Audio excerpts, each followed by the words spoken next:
कि उन्होंने हमें बुलाया, हम कम से कम इस माने इस पवित्र और पावन धरती पे आए। तो उसके बाद बहुत बहुत धन्यवाद हमारे सरताज भाई का, जिनके द्वारा ये सब मुमकिन हो चुका।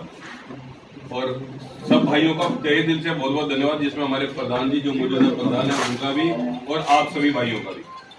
देखिए, किसान सेना बनाई क्यों गई है? संगठन तो सबके सब बना रखे हैं, बहुत संगठन है दुनिया भर के। किसान संगठन का मतलब है किसानों का एक संगठन, और किसान सेना का मतलब है जो किसानों पे अत्याचार होगा उसे रोकने के लिए जो सेना तैयार की गई है।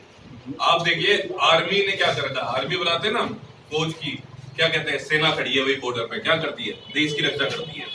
वैसे ही किसानों के अधिकार की रक्षा करने के लिए आपकी सेना तैयार की गई है। क्यों बनाई, क्या बनाई, क्या क्या कारण रहे, बहुत लंबी बातें हैं, लेकिन छोटे में बताता हूँ। जितने भी संगठन है सबके सब दलाली करते हैं, और हमने जो बनाया है इसमें कोई दलाली नहीं चलती है। आप खुद मालिक हो, आप अपने हिसाब से संगठन चलाओगे, मेरे हिसाब से नहीं। मैं आपको सिर्फ निर्देश दे सकता हूँ, आदेश दे सकता हूँ कि इस तरीके से करना है। आपके जिले में कोई भी आकर किसी भी तरीके की दलाली नहीं करेगा। आपके यहाँ के क्षेत्र के मुद्दे क्या क्या है? सड़क, बिजली, स्कूल की फीस, गन्ने की पेमेंट, और क्या कौन कौन से मुद्दे हैं, उन मुद्दों की आप तैयार करिए लिस्ट। अपनी जिलाध्यक्ष जी है वे अपनी कार्यकारिणी तैयार करेंगे, उस कार्यकारिणी को तैयार करके डीएम को ज्ञापन देंगे, और मैं आपको आश्वासन देता हूं कि वो जो भी ज्ञापन दे रहे हैं वो मांगे पूरी होंगी। अगर किसी भी हिसाब से पूरी नहीं होती है तो किसान सेना डीएम का घेराव करने के सक्षम है। किसान सेना जिंदाबाद, किसान सेना जिंदाबाद।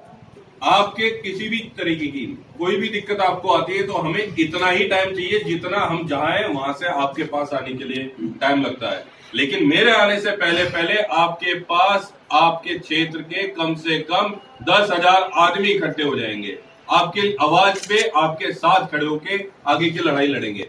आपकी लड़ाइयों में हमारी तरफ से एक ही मैं आपको वादा करके जा रहा हूं कि आपकी लड़ाई में जब भी हम धरने पे बैठेंगे, प्रदर्शन करेंगे, तो मीटिंग करने हम नहीं जाएंगे अंदर, मीटिंग करने आप लोग जाओगे जिन्होंने धरना दिया है। हम तो बाहर बैठेंगे आपके साथ। अंदर मीटिंग करने क्यों जाते हैं? सूटकेस लेने जाते हैं, तो हमें जरूरत ही नहीं है सूटकेस की। हमारे पास ऊपर वाले ने इतना दे रखा है कि हम और हमारे आगे वाली पीढ़ी आराम से खा सकती है, गुजारा कर सकती है। काश्तकार हैं हम लोग, मेहनती लोग हैं। आप लोगों ने अगर हमें साथ दिया तो मैं आपको वादा कर रहा हूं कि हम भारत के नंबर 1 संगठन बन के दिखाएंगे। हमसे बड़ा कोई संगठन हो ही नहीं सकता। और आरिफ भाई से भी मैं यही उम्मीद करता हूं कि वो संगठन को हरिद्वार में बहुत तेजी से लेकर चलें। आने वाले टाइम में हम इससे भी बड़ा प्रोग्राम आपके जिले में करके दिखाएंगे। किसान सेना जिंदाबाद, चौधरी हरिद्वार जी जिंदाबाद। एक बात और कहूंगा भाई, 8 तारीख में प्रोग्राम हुआ है मुजफ्फरनगर के अंदर, हाथरस के अंदर जैन चौधरी के लट लगाए गए। 7 तारीख को उन्हें परमिशन नहीं मिली क्योंकि उन्होंने रैली का प्रोग्राम किया। वहाँ के जिलाध्यक्ष ने मना कर दिया कि यहाँ कोई रैली आपकी नहीं होगी। उसके बाद हमारी 7 तारीख में ही हमारे पास राष्ट्रीय अध्यक्ष जी का फोन आया कि सही भाई वहाँ पे जो है ना 8 तारीख में महापंचायत होगी। हमने कहा जी वो तो रैली है, लेकिन रैली नहीं, वो महापंचायत में कन्वर्ट कर दिया गया क्योंकि राकेश टिकैत जी से मिले। राकेश टिकैत जी सभी संगठन सब एक है, नाम ही एक अलग अलग कर दिया। महापंचायत का नाम आते ही मुजफ्फरनगर में आज कल देख लो परसों कितने आदमी थे, 50-60 हजार आदमी था। तो पार्टी को एक बार परमिशन नहीं मिलेगी, लेकिन हमारी परमिशन बाकायदा मिलेगी। आप कहीं भी बोरिया बिस्तर डाल दोगे तो आपको कोई रोकने वाला नहीं है। और बाकी भी हमारे जी 50 ट्रैक्टर हमारे बाकी किसान सेना से कल वहाँ पहुंचे थे 8 तारीख में। वो तो वीडियो सबके पास है, सबको दिखाई दे रही है टोपी वगैरह। आरिफ भाई ने मुझसे कहा था कि वही प्रोग्राम हम कर रहे हैं, रात को वीडियो कॉल चल रही थी। कहीं ऐसा तो नहीं है जी 100-200 आदमी आ जाए तो कोई दिक्कत होगी? मैंने कहा आरिफ भाई कैसी बात कह दी, जो दिक्कत होगी देख लेंगे। उसका भी मैं बता रहा हूँ कि आपको हमारा जो ये संगठन है, किसान यूनियन हो, भाजपा किसान सेना हो, और भी संगठन अन्य बने हुए, ये पश्चिम एरिया में पूरब में नहीं है। मैंने ये संगठन अलीगढ़ के अंदर खड़ा किया है। जिस टाइम मैंने वहाँ फ्लैक्स वगैरह सब लग चुके, मेरे पास LIU का फोन आया लखनऊ से कि भैया क्या है। हमने कहा जी ज्ञापन देना, किसको देना? आप अलीगढ़ तो मंडल है, हम डीएम को दे नहीं सकते। हमने दिया कमिश्नर को, क्योंकि कमिश्नर को ज्ञापन देने के बाद 4 जिलों में चला जाएगा। एकदम से अनंत बनन में उन्होंने तैयारी करी, हमारे पास एक धमकी वाला प्रोग्राम मैसेज आया कि भाई साहब आप जो है ना ज्ञापन दे रहे हो, कितने आदमी आ रहे हैं? मगर 50-60 आदमी, देखो 20 आदमी भी दे सकते हैं। हमने कहा भाई साहब बात सुनिए, आप बोल कौन रहे? कि हम कुआसी थाने से SHO बोल रहे हैं।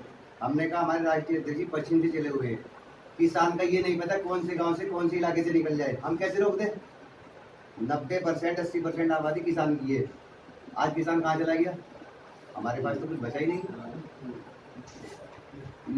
ये समझ लीजिए SHO ने कहा कि भाई साहब आप इन्हें रहने दो, जो अपना ज्ञापन दे रहे देने दीजिए, अगर ये बैठ गए तो माहौल खराब हो जाएगा।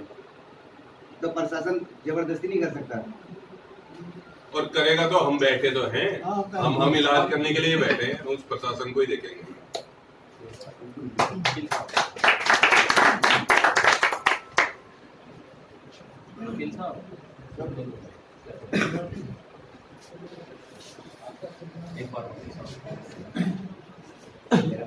हमारे संगठन के बारे में हमारे संगठन प्रभारी सजीव त्यागी जी बैठे हैं हमारे बीच।